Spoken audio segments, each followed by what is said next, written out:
Bonjour mes amis, j'espère que vous allez bien. Bienvenue sur cette chaîne spéciale éducation des enfants, des parents d'ados. Vous êtes avec la coach Micheline Salon, coach parental certifiée et accompagnatrice psychologique. Mon rôle c'est de vous donner des trucs et astuces qui marchent pour que ensemble nos enfants soient bien éduqués. Parce que nous pensons que si chaque parent éduque bien son enfant, c'est finalement toute la société qui gagne. C'est ce que vous pensez aussi? Alors si c'est le cas, vous êtes les bienvenus à la maison.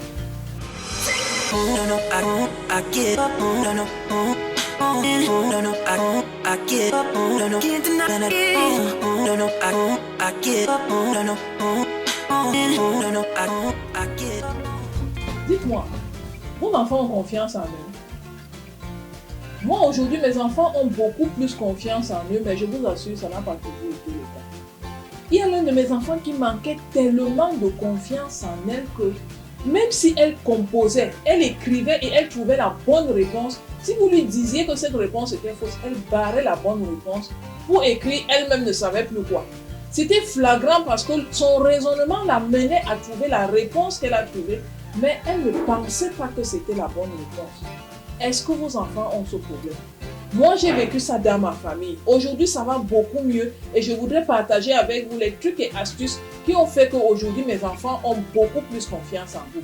Si ce sujet vous intéresse, ne bougez pas si vous. Je voudrais partager avec vous aujourd'hui des trucs et astuces qui ont fait que chez moi, aujourd'hui, mes enfants ont beaucoup plus confiance en eux. La situation est de loin meilleure à ce que c'était avant. Est-ce que le sujet de la confiance en soi des enfants vous intéresse? Ne bougez pas si vous. Vous savez, il y a certains enfants qui naissent avec une confiance en eux très forte.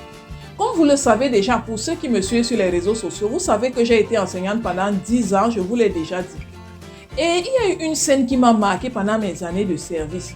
Un enfant est venu vers moi avec sa copie, me disant que j'avais fait une erreur de correction. Lorsque l'enfant est venu, comme ça se passe habituellement, on prend la copie de l'enfant et on regarde pour vérifier s'il n'aurait pas raison. J'ai vérifié toute ma correction, elle était nette, elle était normale. Mais l'enfant n'en demandait pas. Il était sûr que j'ai commis une erreur parce que lui, il dit qu'il ne peut pas avoir cette note-là. C'est sûr que j'ai mal corrigé. J'ai pris la copie, j'ai regardé une deuxième fois. Mais l'enfant était tellement affirmatif que finalement, il a commencé à me fragiliser. Il a commencé à me faire douter de moi. Je me suis dit, mais sûrement si cet enfant est aussi sûr de lui, c'est sûr que c'est moi qui ai fait l'erreur. Mais d'où vient l'erreur? Est-ce que vous comprenez un peu ce qui se passe? Il y a des enfants qui naissent avec une confiance en eux très forte. J'ai dû lui prouver que j'étais dans mon droit et que j'avais bien corrigé sa copie. Et que c'est lui qui, pour ce coup-là, avait mal travaillé. Ce n'était pas facile. Donc, vous avez compris que certains enfants naissent avec une confiance en eux très forte, mais ce n'est pas la même chose pour tous les enfants. Alors, c'est normal qu'on se pose la question, pourquoi certains enfants n'ont pas confiance en eux? Aujourd'hui, nous allons apprendre que quelquefois, c'est nous les parents qui sommes à l'origine du manque de confiance en soi de nos enfants et quelquefois aussi c'est l'environnement. Permettez-moi de vous offrir un cadeau spécial. Je l'ai conçu avec mon cœur spécialement pour vous. C'est un e-book. Son thème, comment amener son enfant à obéir sans crier. Mes amis, vous avez du mal à vous faire obéir sans que les enfants ne vous mettent hors de vous. Cliquez au bas de cette vidéo. Le lien que vous allez voir va vous donner accès à ce livre et ça va beaucoup vous aider. Il y a plusieurs choses qui peuvent faire qu'un enfant n'ait pas la confiance en lui. Aujourd'hui, on va citer juste quelques-uns. La première chose, c'est nous les parents. Mes amis, vous avez la facilité à insulter vos enfants. Lorsque l'enfant n'a pas bien fait quelque chose, comment est-ce que vous réagissez? Vous insultez sa tête, ses pieds, son ventre. Vous dites qu'il ressemble à son père ou à sa mère. Vous insultez carrément la belle famille, vous fragilisez les enfants, mes amis. Lorsque vous insultez un enfant, vous le rabaissez, vous lui faites perdre l'estime de lui-même et il perd la confiance en soi. Première chose, arrêtez d'insulter les enfants, s'il vous plaît. Deuxième chose qui fait perdre l'estime de soi aux enfants, c'est lorsque vous les comparez à d'autres enfants. C'est ce que vous faites. Tu ne sais pas faire telle chose, tu ne vois pas l'autre qui a mieux fait. Voilà ton ami, il est aussi un garçon comme toi, donc ce n'est pas une fille comme toi. Pourquoi il réussit à faire ça et pas toi? Lorsque vous comparez vos enfants à d'autres enfants, vous leur faites perdre l'estime d'eux-mêmes et c'est la perte de l'estime d'eux-mêmes qui entraîne la perte de la confiance. C'est très important de savoir que certaines choses que vous faites, Quelquefois, c'est même juste pour rire. Peut-être que vous voulez lui faire mal, mais vous vous rendez compte plus tard que l'enfant a perdu la confiance en lui.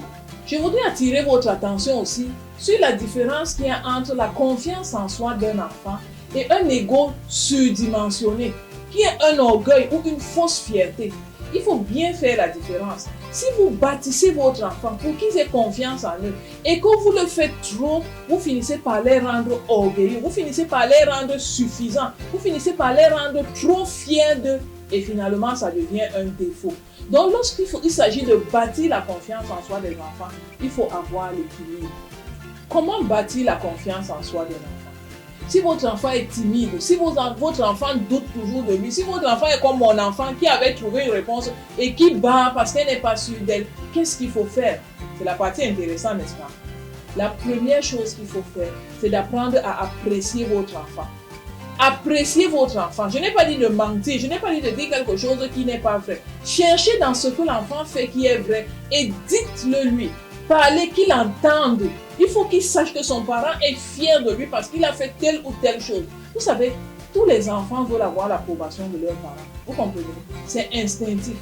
Si l'enfant se rend compte que lorsqu'il ramène de bonnes notes à la maison, vous êtes fier de lui, je vous assure qu'il va se mettre en quatre pour vous apporter de bonnes notes à la maison. Parce que justement, il a besoin de cet amour, il a besoin de cette fierté. Donc la première chose que vous devez apprendre à faire, c'est d'apprécier votre enfant. Deuxième chose que vous pouvez faire, pour bâtir la confiance en soi de votre enfant, dites-lui qu'il est capable de le faire. Montrez-lui les preuves pour le rassurer lui-même qu'il est capable de faire cette chose. Et lorsqu'il réussit à faire cette chose, vous devez encenser, vous devez être content, vous devez célébrer, vous devez lui montrer à quel point vous êtes content de lui avoir fait confiance. Vous comprenez un peu? Si vous le faites, il aura envie de faire la même chose la prochaine fois. C'est très important que l'enfant sache que vous avez confiance en lui, que vous croyez en lui. C'est ça qui va faire qu'il ait envie de se donner un peu plus. Autre chose pour bâtir la confiance en soi de vos enfants, c'est vous-même. Oui, vous avez bien compris, c'est vous-même. Vous allez devoir vous impliquer, vous allez devoir vous mouiller. Comment vous allez procéder? Cherchez dans votre vie des choses que vous n'avez pas réussi, mais que lui réussit. Qu'est-ce que vous n'avez pas réussi à faire à l'âge qu'il a aujourd'hui, mais que lui, il fait avec tellement de facilité? Affichez-lui cette chose-là. Ça va lui montrer qu'il réussit à faire des choses que même ses parents n'ont pas réussi à faire. Ça va renforcer son idée qu'il peut le faire. Vous comprenez? Tout ce que vous n'avez pas réussi à faire, montrez-lui comment ça a été compliqué. Exemple tout simple. Est-ce que vous avez repris une classe? Il a quel âge? Il est dans quelle classe? Est-ce que c'est arrivé que vous, à cet âge, vous n'étiez même pas dans cette classe parce que vous avez dû redoubler une classe inférieure? Montrez-le lui. Ça va lui montrer qu'il réussit à faire quelque chose que tout le monde ne réussit pas à faire. Si vous le faites, vous allez vous rendre compte que petit à petit, l'enfant ose. La dernière chose avec laquelle je voudrais vous laisser, c'est de lui donner de petits challenges, de petits défis, des petites choses que vous savez qu'il peut faire. Mais avec un degré minime de difficulté, donnez-lui ça à faire. Ne l'aidez pas, laissez-le faire. Il va se battre et il réussira à le faire. Lorsqu'il réussira à le faire, la satisfaction que vous allez afficher va lui montrer qu'il peut le faire. La prochaine fois, augmentez le degré de difficulté, juste un peu. Puisqu'il a réussi la première chose avec un petit niveau de difficulté, il aura le courage de se lancer la prochaine fois. Lorsqu'il va réussir ce deuxième challenge avec un niveau de difficulté un peu plus élevé, à votre avis, qu'est-ce qui va se passer? Vous avez compris. Il va croire qu'il peut le faire. Et comme il croit qu'il peut le faire, il va se jeter dans la bataille et effectivement, il va le faire. Il va sortir de ce qu'on appelle un cercle vicieux, un cercle où il se culpabilisait, où il n'avait pas confiance en lui, pour entrer maintenant dans le cercle vertueux. Un cercle où il croit qu'il peut le faire. Et au fur et à mesure qu'il croit qu'il peut le faire, il réussit à le faire. Et voilà comment sa confiance en lui. Je voudrais vous laisser sur cette petite histoire, peut-être que vous avez entendu parler de ça, de quelqu'un qui s'est engagé dans le marathon. Et lorsqu'on fait le marathon, au départ, c'est 42 km. Les premiers marathoniens ne faisaient pas les 42 km en une seule traite. On faisait le marathon avec des étapes et on se reposait quelques minutes avant de repartir. Lui, il est venu faire donc le marathon la première fois et il ne savait pas qu'il faut s'arrêter. Lorsqu'il est venu, il a lancé toute la course une fois et il est sorti premier. C'est à partir de ce moment qu'on a commencé à penser que mais on pouvait faire les 42 km d'une fois. Donc vous comprenez ce que je veux dire. Donnez confiance à vos enfants. Montrez-leur qu'ils peuvent. Si vous le faites, ils vont exploser les records. Voilà, c'est ce que je voulais partager avec vous aujourd'hui. J'aimerais savoir à la suite de cette vidéo, dans les commentaires, qu'est-ce que vous faites pour que vos enfants aient confiance en vous. Ça va nous édifier tous. Bonne journée à vous et à la prochaine.